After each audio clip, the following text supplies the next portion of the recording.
How's it going, everybody? I promised a while ago that I would test the input delay on the different platforms, so here we are.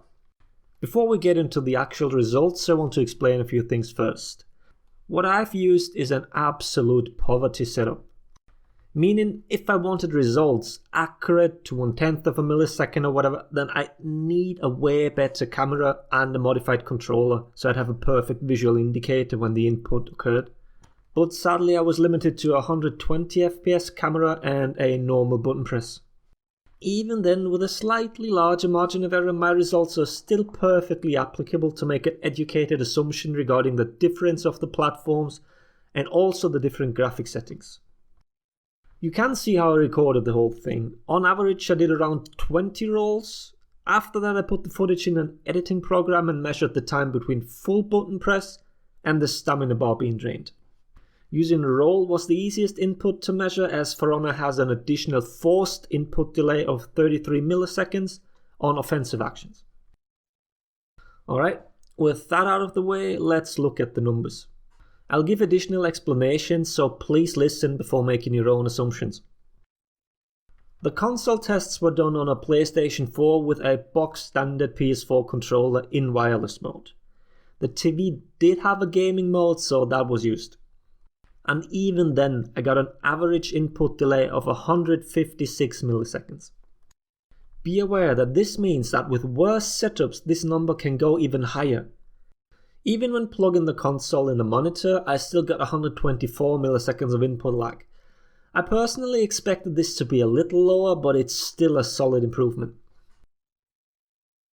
The PC tests were done with two different monitors. The 60Hz, which was also used for the console tests, is around 4 or 5 years old now and was my previous monitor that I used for gaming. The second one is a newer and significantly more expensive 144Hz that I currently use. And just looking at the numbers, the difference between those two is marginal.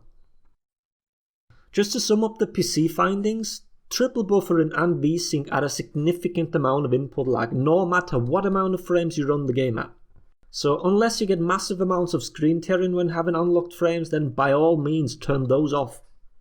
You can see the difference is actually massive when comparing it. What's also good to see is that the difference between 30 and 60 is not what causes the problems for consoles.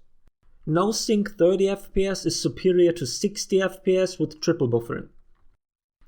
And also the difference in monitors can only really be seen when using the 144Hz one to its full potential. Problem here is that we're getting to a point where a few milliseconds actually make a difference, but to accurately measure it, I'd need a camera with a couple hundred frames per second, and the price range these start at is a little high, not gonna lie. Nonetheless, even under these circumstances, we're still looking at an average 35 milliseconds of delay between button press and a pixel movement. I don't think I really need to explain it any more in depth, the numbers really speak for themselves. I just want to say thanks real quick to Fnoggle for giving me his PS4 account to do the testing. I don't own a PS4 myself, so I had to use my brother-in-law's, and it made me really happy how quickly the community was willing to help me out with an account. Thanks again Fnoggle, really appreciate it. Also, a huge thanks to Dets for letting me compare notes. He'll also release a video on this topic with probably even more numbers. If something pops up in the top right corner right now, check it out.